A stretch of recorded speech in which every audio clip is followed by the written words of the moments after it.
Hello, I'm here today to tell you that there is apparently, allegedly, supposedly an extraterrestrial base, an undersea one, just off the coast of Anglesey. It's been there for a number of years and allegedly it's a secret, so don't tell anyone. Lights have been seen rising and falling out the water, the sea over there, and there's a group of people who are quite defensive about it, and if you query or you tell them that they're bonkers, they'll be greatly offended. I don't blame them really.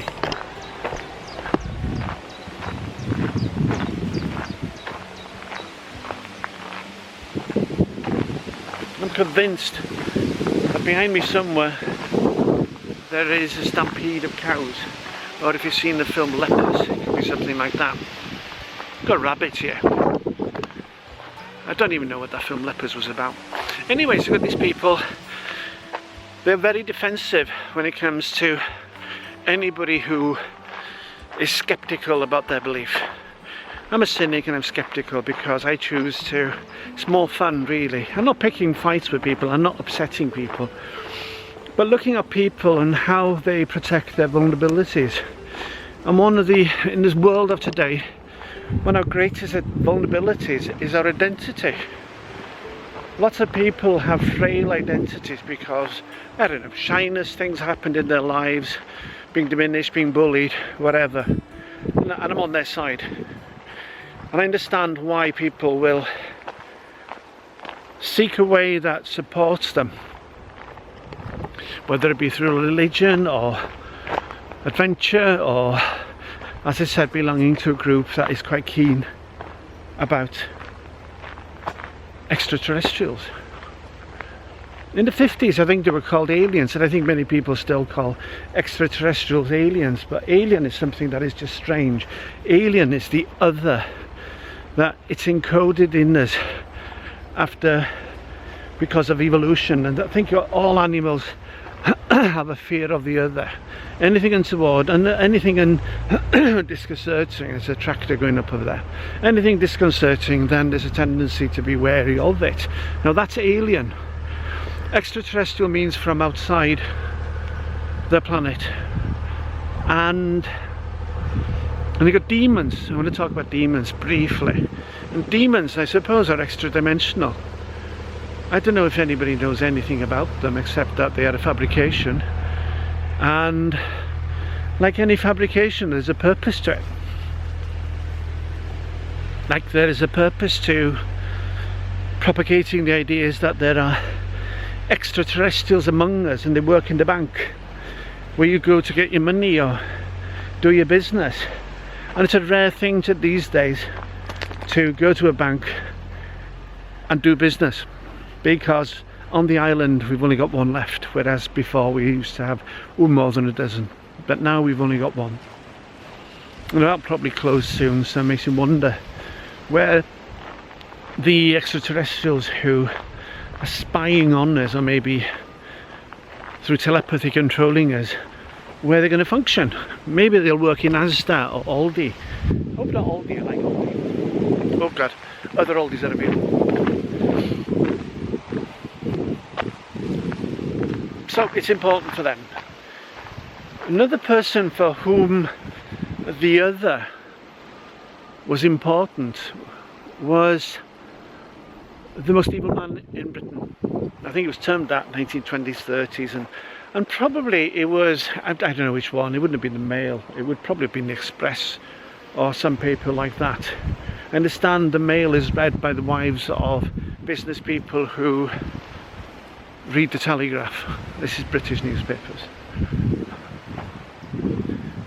But what's amusing about that one is that the people from whom he received money, because you might think of Aleister Crowley as being a Satanist, the most evil man in Britain, but he's mostly a shyster.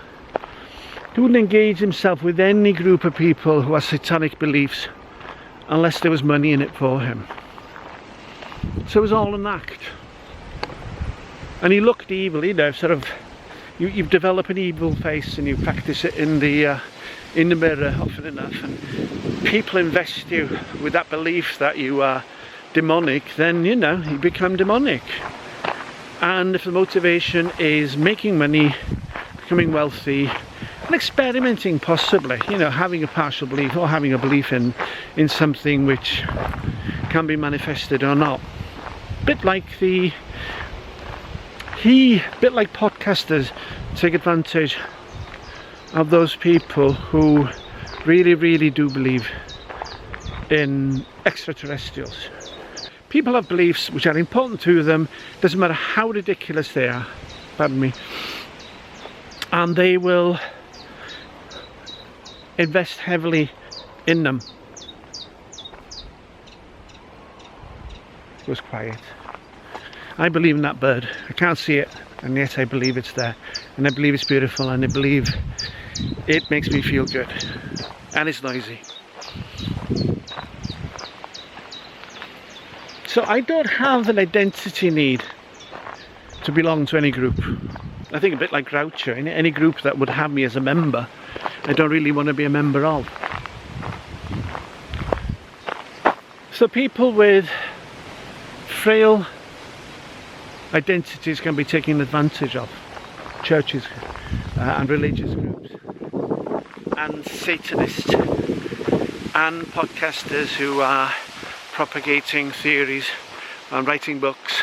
So I think it's in time of crisis that people feel the need for religion and association.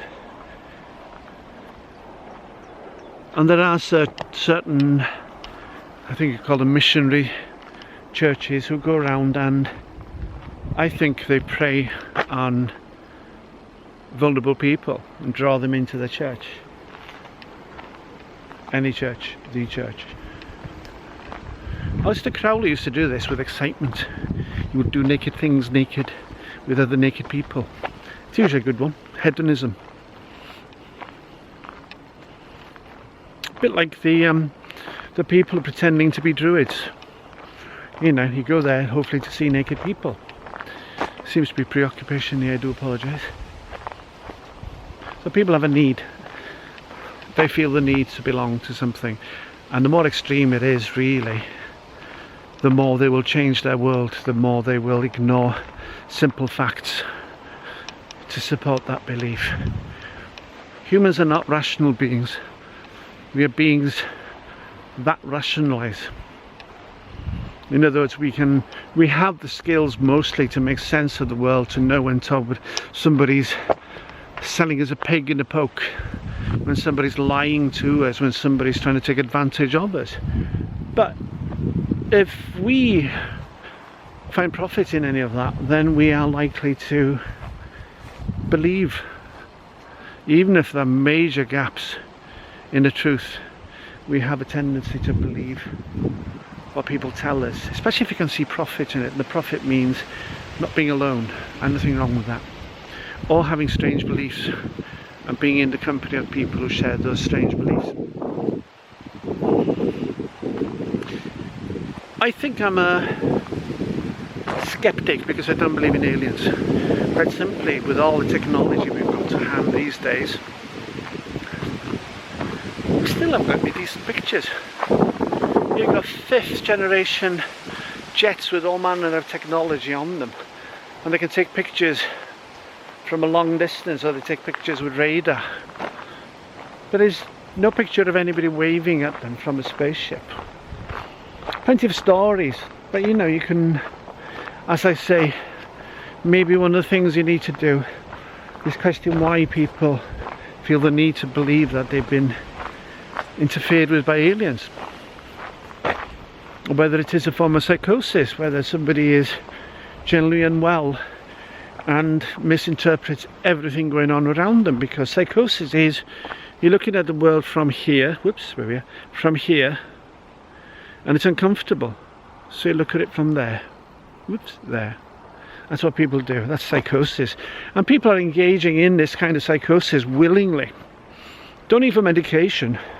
All they need is a cup of tea and a biscuit, and to be surrounded by people who have the same strange beliefs as them.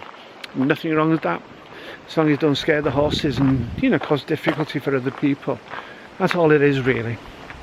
There's a group of, I don't know, Jedi warriors not far away from here, and they meet every week on a Thursday in their nan's house, in the room in the front, which is usually you know, kept clean and tidy for somebody's coffin, the old-fashioned way, you know.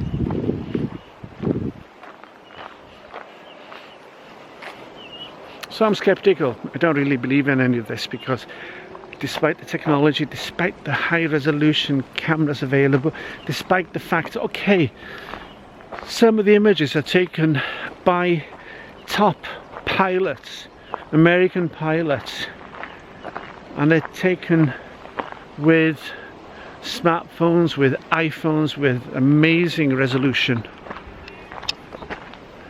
and they still look like blobs. And the defense against that is that the aliens can do this to cameras. They can destroy images and such. Don't know, mate. I think the CIA can do that, and the reason they would do that is to hide any technology they're developing. And also, if you think about it, with the technology these days, high resolution cameras and such, doesn't matter how far away you are from, I don't know, Area 51, let's be amusing, still can't get a decent picture. Area 51 is probably to blame, because technology tested there, jet technology, amazing jet technology, is tested in secret. And every time something special comes out, it is generally about 20 years ahead of current technology. Go back to when the SR-71, the Blackbird, was brought out first of all before going public. People looked at it and it was such a strange, such a ominous shape to it that people thought it was an UAP, as they're now called, an UFO then. Nothing to do with anal probes, that one. Unanticipated anal probes, which is what happens apparently. Anyway, so these things would look strange, and people look at them saying that is so extraordinary, it can't be normal, therefore it must be alien technology. You know, if you're developing technology and you don't want your enemy to know about it, then, you know, you throw a load of guff on top of that, and all of a sudden you've got what it was originally a true fact about a strange looking craft becomes fantasy, because there is a department in there somewhere. All it does is throw crap at anything that leaks, and people tend to have an appetite for those things which are exciting. Anyway, so people build theories, important theories about aliens and about demons, well, not demons, about extraterrestrials. Did I tell you about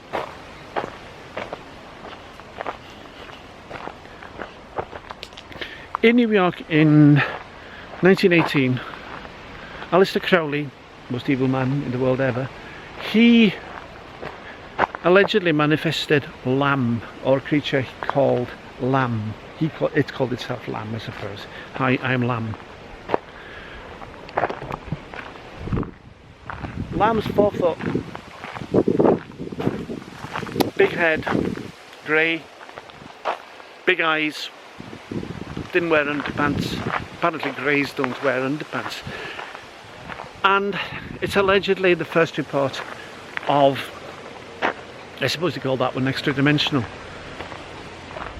manifestation of a grey looking creature using black magic when nobody's around to watch it. So, you know, I suppose you could make it up. I mean, you know, I don't want to be cynical, because a grey has been part of science fiction going back to the Victorian times, and I'm not sure if they wore underpants in those days or not, but I understand that recent greys don't wear underpants, and it's a common feature. I don't know, don't want to wear underpants. They're going commando without shorts on top of it. People have theories about where these things come, and the fact that they are among us, and that they move among us. and they're controlling us, and they're controlling governments. You're going to be a expert in aliens or an expert in extraterrestrials or even demons, then you will need to have a theory, because everybody says our theory is. Now a theory is something very difficult to get hold of. It's not something that the Jedi or maybe your mates come up with in the front room of your nan's house, the one that smells of mansion polish and you know, where the coffin goes from unexpected deaths in the family.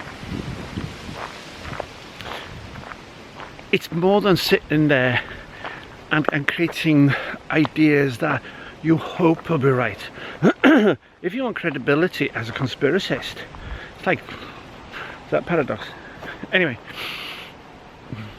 if you want credibility as a conspiracist, it sounds silly if I say it, you need a theory. You need theories. You need theories that are reliable, are repeatable, whatever, however you test them, always come up with the same results, that the aliens are here, the men in black are real, and the aliens, the mothership is finding great difficulty at the moment because the banks are all closing and they don't know where to put their special extraterrestrial agents.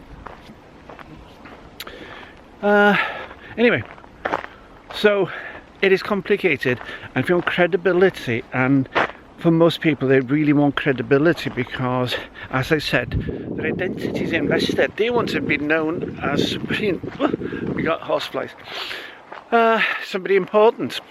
You develop your theory, as you call it, but in fact all you're doing is you're developing a set of ideas. Set of ideas then has to become a hypothesis, which is a statement. A simple statement says that in situation A specific or situation B general, this is what happens when you bring these variables into contact with each other, as in alien spaceship, bank, nan's front room, things like this, specific and general. So you need to be able to formalize that one in a statement which encapsulates everything that you believe about the extraterrestrials. Having done that, then you need to be able to prove it. Now, hypotheses are difficult to prove right because there is always some form of bias, because you want a certain result. You need to have a certain result.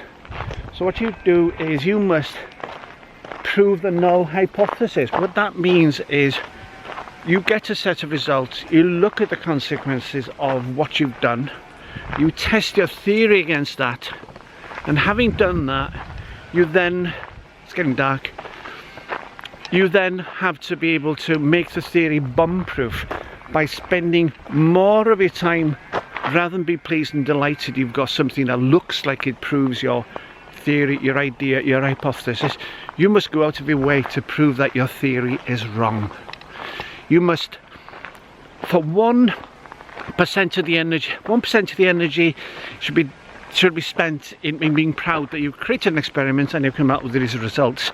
99% of your energy should be used to prove that your results are wrong, that they're false, that they are not replicable. So you do that, and then at the end of it, you cannot prove that your idea, the one you came up with in your nan's, or maybe the Jedi's nan's front room, one that smells of mansion polish and lavender, that you cannot prove it wrong at all, and it looks right. Then what you do is you set it out there for other people to have a go at repeating the same experiment, and also peer review. What that means is that you get people who are very credible, have a standing in general terms in the field of aliens, demons, extraterrestrials, banks, your hopes, your aspirations, your need. You get other people repeat that in the general or in the specific, whatever your I think general is best because you can cover a lot of rubbish in that. But anyway, you need people to test it out. And if you get people of credibility who read and check out your results and can find no bias, not bias meaning, oh God, I really want this to be correct, I'm going to ignore some facts which contradict it.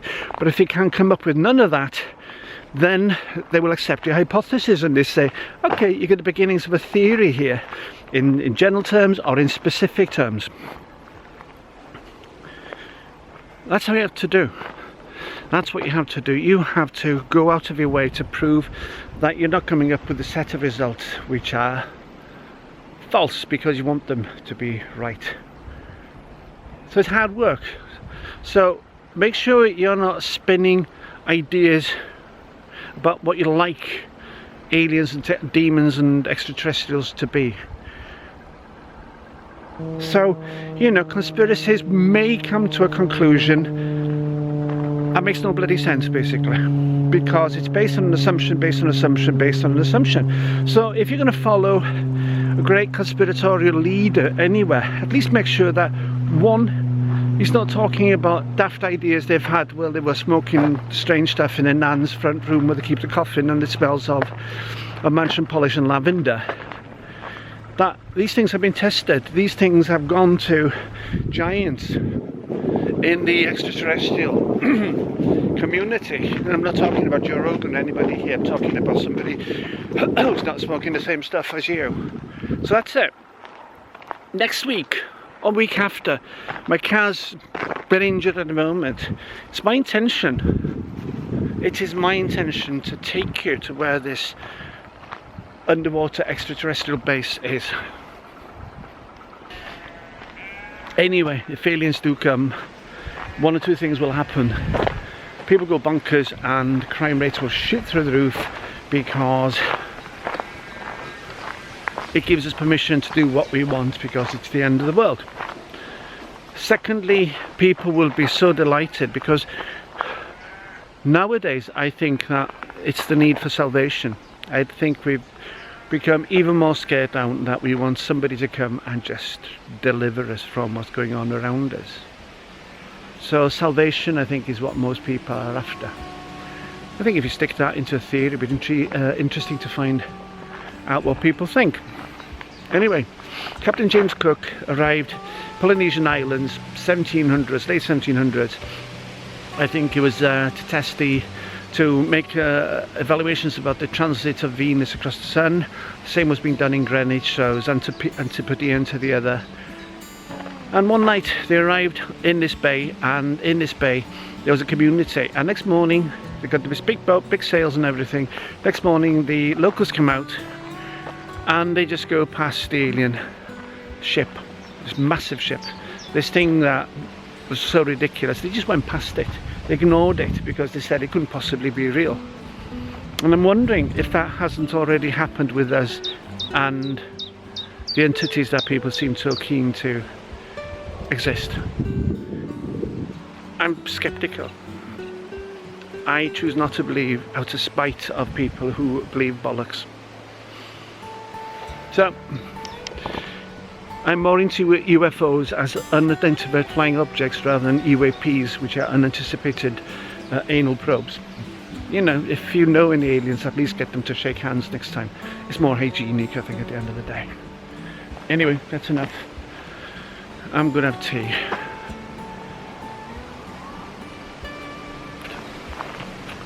All the best. All the best. And please, if you like this video, then please subscribe. It doesn't cost you a penny. There's no obligations on you at all. And leave a note. Tell me I need help. Or say, that's interesting. And leave it a like. The Eldritch forces within YouTube needed to do that. Bye.